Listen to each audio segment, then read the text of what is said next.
L'invité de la matinale. KTO Radio. Bonjour à tous, l'invité de la matinale en cette semaine de Noël. Vous le savez, si vous nous avez écoutés depuis le début de la semaine, nous retrouvons chaque jour le père Bernard Clasen. Bonjour mon père. Bonjour. Merci d'être avec nous et de continuer à nous parler de Noël, à nous aider à rester dans ce temps de Noël, à l'accueillir peut-être plus profondément. Alors on a parlé de beaucoup de choses déjà depuis le début de la semaine, depuis les traditions jusqu'au contexte historique. J'aimerais aujourd'hui qu'on parle de cette incarnation de Jésus dont on célèbre la naissance, vrai homme et vrai Dieu. Et c'est quand même rudement difficile à comprendre, même si on le professe. Ça reste évidemment tout à fait vertigineux, avec cette idée que Dieu tout-puissant, s'il est vrai homme, alors dans sa dimension vrai homme, il accepte des limites.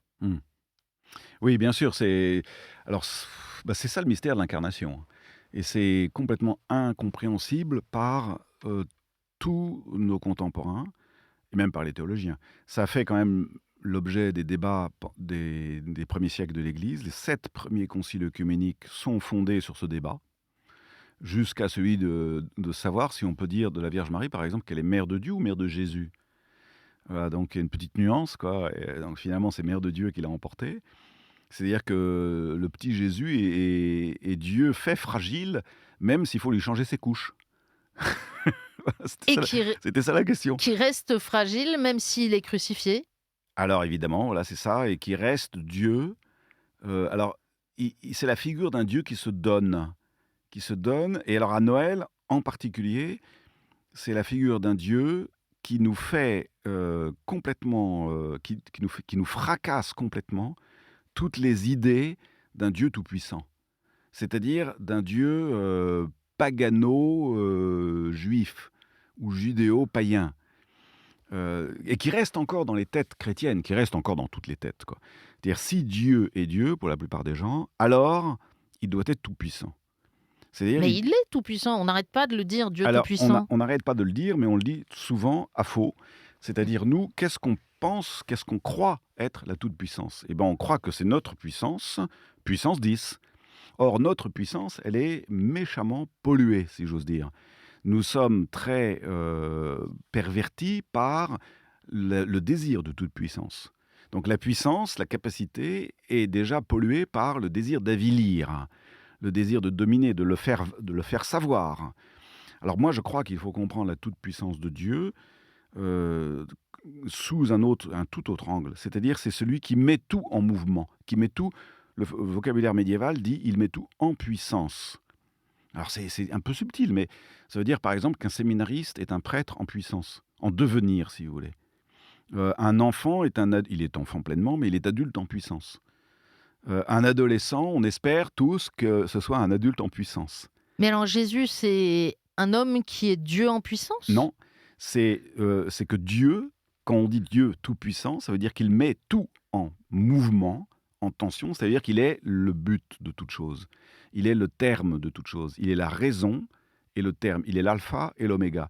C'est lui qui est le créateur et c'est lui qui est notre destinée.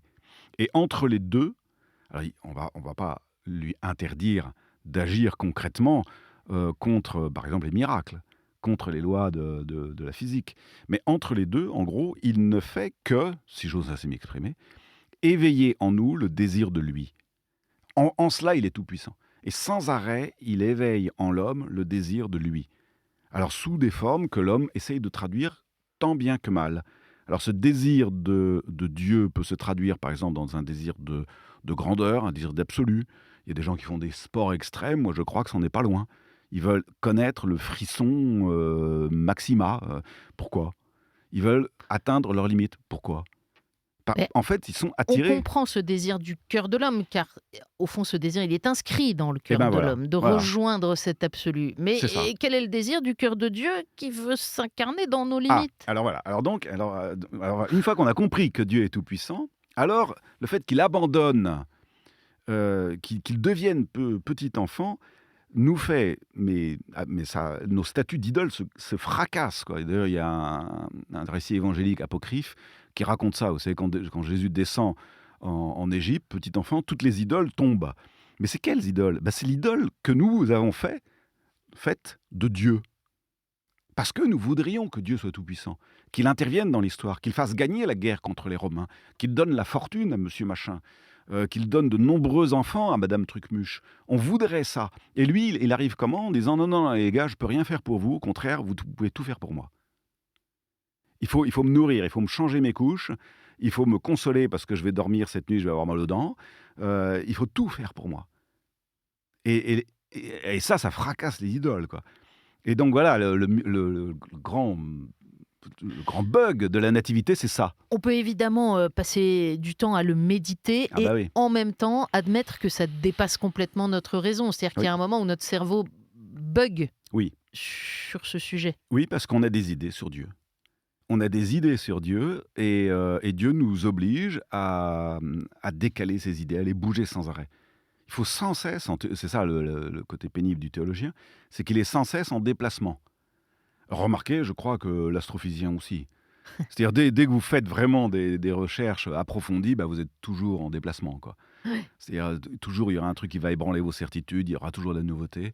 Mais alors, avec Jésus, petit enfant, dans une crèche, alors là, on est servi, côté nouveauté. Alors, on entend bien, vous l'avez dit, c'est de fait un objet de réflexion pour l'Église depuis les premiers siècles, un objet de déchirement parfois entre Oui. factions, entre interprétations depuis les premiers conciles. On a l'impression que dans les premiers temps, de fait, ça bloque beaucoup sur le fait d'admettre que Jésus est pleinement homme. Puisqu'il est Dieu, c'est quand même un homme plus, et c'est là-dessus que va se cristalliser le débat. Mm. Et mon sentiment, mais j'aimerais évidemment avoir votre éclairage là-dessus, c'est qu'aujourd'hui, c'est un peu l'inverse. Beaucoup de gens seraient prêts à admettre que Jésus était un type super, qui a enseigné des très bonnes choses, un peu comme on a l'idée de Gandhi ou de Martin Luther King ou d'autres, enfin chacun ses modèles, qu'importe, et que oui, ok, Jésus était un homme qui a joué un rôle très important et probablement positif. Ouais. Mais admettre qu'il est Dieu, là pour le coup aujourd'hui, Ouais, en effet, c'est très difficile parce qu'on peut admettre qu'un homme monte, on a du mal à admettre qu'un Dieu descende. Et on a d'autant plus de mal que nous sommes à une période où nous avons fabriqué des dieux. Et donc, on ne veut pas qu'ils descendent. On ne veut pas que nos dieux se fassent humbles, petits, discrets. Tout au début, il y a quelques jours, je parlais des toutes petites lumières qui brillent. C'est comme ça que Dieu s'impose. En imposant. Voilà, il en impose, c'est-à-dire il nous donne une espèce de désir de transcendance, de désir de plus.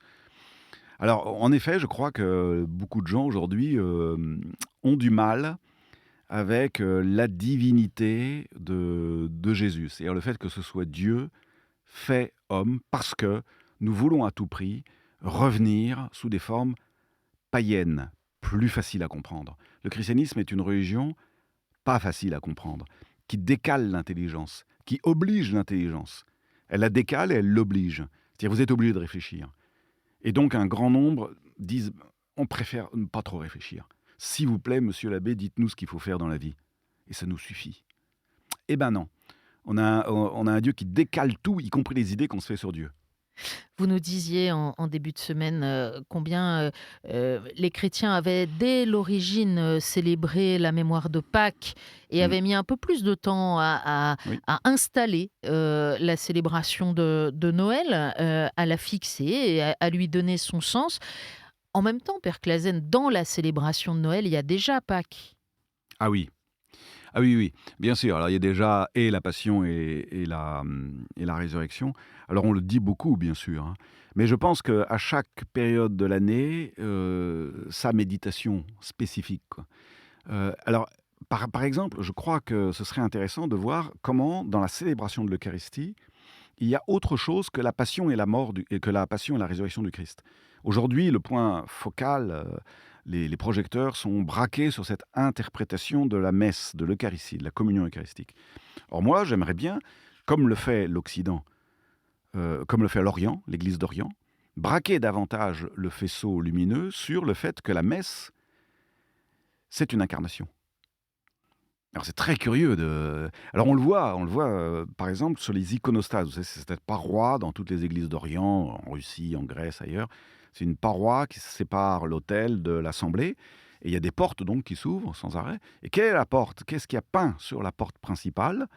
C'est pas la crucifixion, c'est pas la résurrection, c'est l'annonciation. Parce que c'est là que tout commence. Oui, parce que on là, sur les portes, en les ouvrant, on vous annonce que le Verbe se fait chair. Faites un pas de plus et essayez. Il s'est fait chair. Il s'est fait chair, donné en communion. Et donc voilà, il y a plein de choses comme ça qu'on peut regarder avec des projections de lumière différents. Et c'est dans leur complémentarité, je pense, qu'on commence à toucher un peu la Et donc, grandeur on du a mystère. déjà presque tout dans le message de Noël. Ouais, D'ailleurs, Père Clasen, vous nous disiez la dernière fois que Luc est plutôt le reporter, en tout cas l'analyste il le dit. qui raconte, qui Oui, veut raconter oui, les événements de la Nativité, tandis que Matthieu, lui, il reconstruit, il oui, réécrit ouais. son récit. En même temps, dans l'évangile de Luc, on a cette annonce de l'ange Ah oui. qui nous dit quasiment le tout de l'histoire. Euh, avec tu vas concevoir et enfanter un fils, Mm. tu lui donneras le nom de Jésus, il sera appelé fils du Très-Haut. Le Seigneur Dieu lui donnera le trône de David son père, il régnera pour toujours sur la maison de Jacob et son règne n'aura pas de fin. Oui.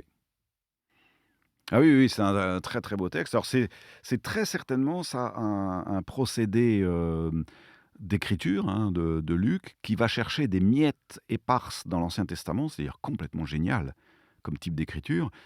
Alors là aussi, c'est prodigieux de la part de Luc parce qu'il est absolument sûr, faisant ça, qu'il ne fait pas un faux. C'est pas du copier-coller d'étudiants. Alors voilà, ça non plus, mais il sait très bien, en faisant parler l'ange, qu'il a raison de faire parler un ange.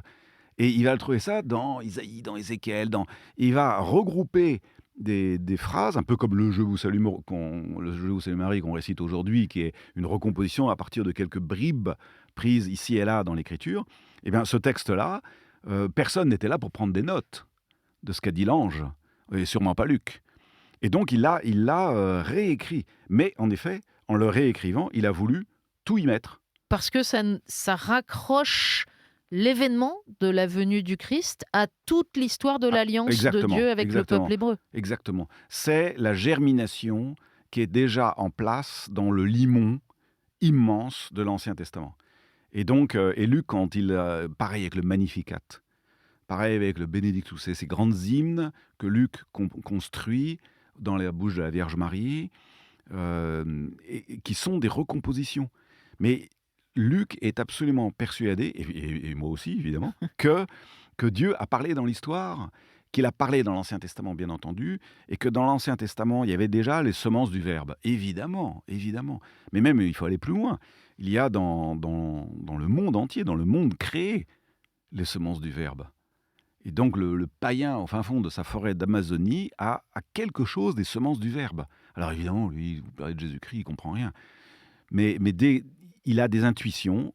Et alors Matthieu, Luc, est persuadé de ça, puisqu'il va cueillir, et qu'il les met sous la bouche de l'ange. Et donc, une fois encore, comme on l'a vu quand on parlait des récits concrets de la nativité, quand on parlait des dates, etc., la reconstruction, Mm. c'est pas s'éloigner de la vérité profonde, c'est L'énoncé. la donner à comprendre Oui, c'est ça.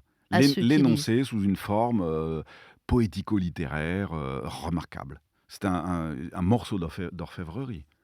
C'est tellement bien écrit, tellement bien composé, ça va tellement bien expliquer l'avènement qui va suivre que c'est parfait, quoi. Merci Père Clasen, ça nous donne envie de nous replonger évidemment dans les textes, même si on les entend évidemment ces jours-ci dans la liturgie, mais là on a envie d'aller rechercher ce travail d'orfèvre que vous venez de décrire pour nous. On a parlé très rapidement là au passage du Je vous salue Marie et de Marie, mais de fait depuis le début de la semaine on n'a pas beaucoup parlé de Marie et Joseph. Je vous propose qu'on se retrouve demain pour vous questionner un peu plus là-dessus. Ça vous va ? Très bien, Bonne journée, mon père, et bonne journée à vous merci. tous qui nous écoutez.